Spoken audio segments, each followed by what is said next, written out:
કે વાંદરો અહીંયાથી અડધો પૂણો કિલોમીટર અહીંયાથી કૂદતો ઝાડ ઉપર જાય ને તો ક્યાંય નીચે ઉતરવું ન પડે, અને જેનો તડકાનો ધબ્બો ન પડતો એવી ઘટાટોપ જાડી હતી ને મધ્યરાત્રિ હોય ને એ માણસ અહીંયા ભૂલો પડે તો એ ચિત્ર કેવું લાગે. એ તો પહેલાં માણસો સહન કરીએ કે આપણું તો અહીંયા ઊભા જ કાળજું ફાટી જાય. ત્યાં કને એક મંદિર હતું મોગલ શાસન કાળ વખતનું, એવા અહીંયા લોકલ માણસો કહે છે. અને આ જગ્યાએ મેં તમને પેલા સિક્કા બતાવેલા એ 1900 રઘુનાથ બાપુને મળેલા. રઘુનાથ બાપુને મળેલા. જય હિન્દ મિત્રો, હું છું બીજલભાઈ. મારી યુટ્યુબ ચેનલ બીજલભાઈ ગુજરાતી બ્લોગમાં તમારું સ્વાગત છે. આ એવી જગ્યા છે ખરેખર તમે ડરી જશો. સામે જે દેખાય છે ત્યાં કને એક મંદિર હતું મોગલ શાસન કાળ વખતનું, એવા અહીંયા લોકલ માણસો કહે છે. અને આ જગ્યાએ મેં તમને પેલા સિક્કા બતાવેલા એ 1900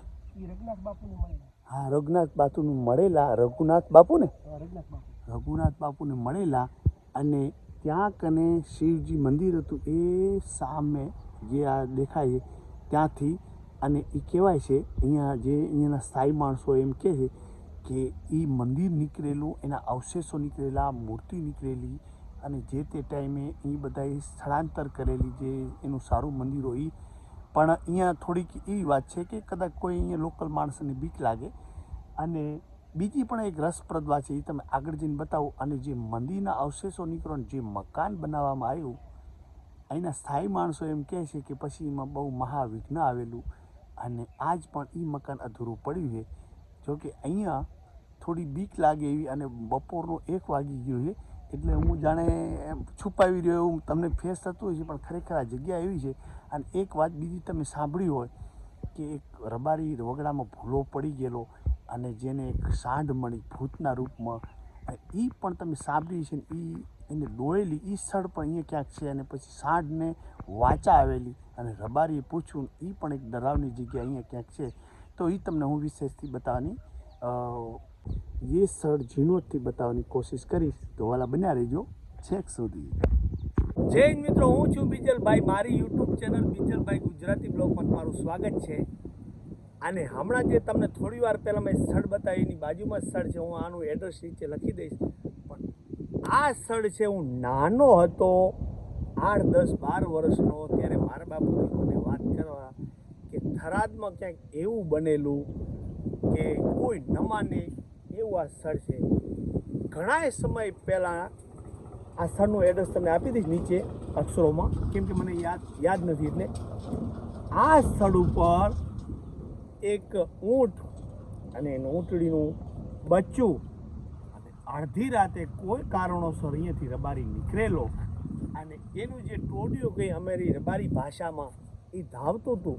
પણ એનું જે દ્રશ્ય જોયું રબારી મધ્યરાતે અડધી રાતે કે આ બચ્ચું ધાવી રહ્યું છે, પણ દૂધ એટલું બધું છે તો થોડુંક હું પીવાની કોશિશ કરું, ને બાજીનું આટલું બધું દૂધ છે તો શું કરવું એ રબારીને કાંઈ ખબર નથી. ને સાંઢ જે હતી ખરેખર એ જે કોઈ માતાનું રૂપ હોય તો ગમે એનું રૂપ હોય, આ સ્થળ ઉપર બિલકુલ અહીંયા એમ કહે છે સ્થાયી માણસો કે વાંદરો અહીંયાથી અડધો પૂણો કિલોમીટર અહીંયાથી કૂદતો ઝાડ ઉપર જાય ને તો ક્યાંય નીચે ઉતરવું ન પડે, અને જેનો તડકાનો ધબ્બો ન પડતો એવી ઘટાટોપ જાડી હતી ને મધ્યરાત્રિ હોય ને એ માણસ અહીંયા ભૂલો પડે તો એ ચિત્ર કેવું લાગે. એ તો પહેલાં માણસો સહન કરીએ કે આપણું તો અહીંયા ઊભા જ કાળજું ફાટી જાય.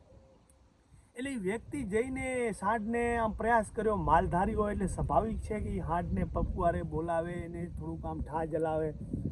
એટલે હાંઢ ઊભી રહી અને દૂધ પીધું. ડાયરેક્ટ આમ હાંઢને આમ દૂધ પીએ, ઘેટું બકરું હોય એનું સ્વાભાવિક છે. તો એવી રીતે દૂધ પીવા માંડ્યો ને દૂધ પીધું, એનું બચ્ચું ધાવતું હતું. પણ એનું એમ કહે છે માણસો જોનારા, પછી એને વાત કરી હોય તો જ આ દિવસ સુધી વાત જીવિત હોય કે પછી એનું દૂધ એટલું પછી એને એમ થયું કે ચાલું આ આમ કેમ, આ જો હાંઢને વધારે દૂધ રહી જશે તો પશુને નુકસાન કરે ને એને ક્યાંક દુખાવો થાય શરીરમાં. એટલે એને એમ થયું અહીંયા કૂવો હોવો જ જોઈએ. એમ કે છે સ્થાયી માણસો કે કૂવો હતો, કૂવાની બાજુમાં પાણી પીવા ગઈ હોય અથવા તો એ ટાઈમે ત્યાં જ ઊભી હોય. એટલે એને નીચે દૂધ ના દોવાય, જમી માતા છે એની અંદર દૂધ ના પડે. આપણે પણ આજે દૂધ પડી જાય તો અપશુકન કહેવાય, આમ ચડાવીએ.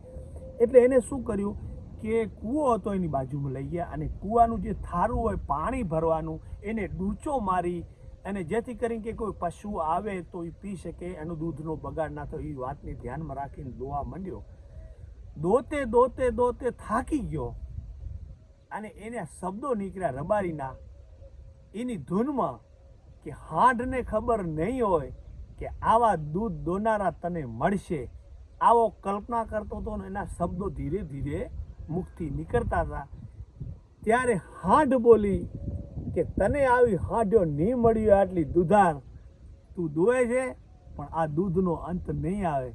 ત્યારે ઊંચું ઉપાડીને જોયું તો એ દ્રશ્ય અદ્ભુત અને ડરાવનું હતું. એવી મેં નાનપણથી વાતો સાંભળેલી, પણ મિત્રો એવી એક ભગવાનની એક ગમે એ કલ્પનાની શક્તિ છે જે આપણા મનમાં દિમાગમાં ઘૂસી ગયો અને ક્યારેક ને ક્યારેક એ ચિત્ર આપણી સામે ઊભું રહે. તો એ રબારી, એ સાંઢ ને એ કૂવો આ સ્થળ ઉપર હતો. ત્યાં એક માતાજીનું મંદિર છે. એમ કહે છે અહીંના માણસો કે જે આ ડરાવની જગ્યાથી જ માતાજીની સ્થાપના કરી છે, એ માતાજીના દર્શન કરી અને આ ધરતી માતાને પ્રણામ કરી અને હાલીશું. અહીંના સ્થાયી માણસો આજે પણ આજની તારીખમાં પણ અહીંયા આવતા બિયાય છે, ભગવાન માતાજીને યાદ કરી અને સમયસર નીકળી જાય એવું અહીંયા સ્થાયી માણસોનું કહેવું છે. તો હવે આપણે મંદિર બતાવી અને પછી આપણે વિડીયોને આપશું એન્ડવાલા. આ ઢબાવાળી માતાજીથી પ્રખ્યાત છે. મેં તમને ત્યાંથી વિડીયો બતાવ્યો અને જુઓ છો કે ભગવતી ઢબાવાળીથી જાણીતા છે. જો આ એવું જ લખ્યું છે, જો ઢબાવાળી માં અને માતાજીના અહીંયા બેસણું છે.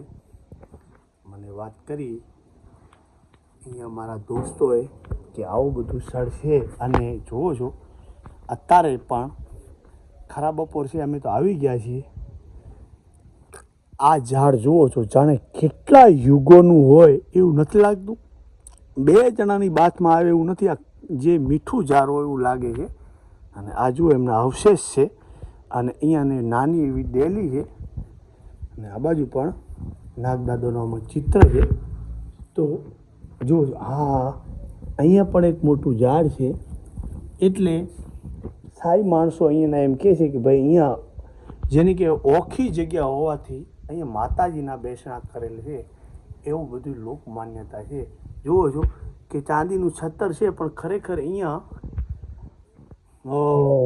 હાથ લગાવી કે ચોરવાની તો જો વિચાર પણ આવે તો પણ અહીંયા કાંઈક જેને કહેવાય કે ખેદાન મેદાન થઈ જાય. તો આવીને આવી વાતો સાથે આપણે વાળા મળતા રહીશું. તો જય હિન્દ. અહીંયા જુઓ છો કે 50-100 વર્ષ પૂર્વેની મૂર્તિઓ હોય, જો જે સાદા ફરાં હોય અને આ બાજુ પણ આવી રીતે માતાજીની જે નડિયામાંથી મૂર્તિ બનાવી હોય એવું ચિત્ર દેખાય છે, પણ બહુ પ્રાચીન હોય તેવું લાગે છે વાલા.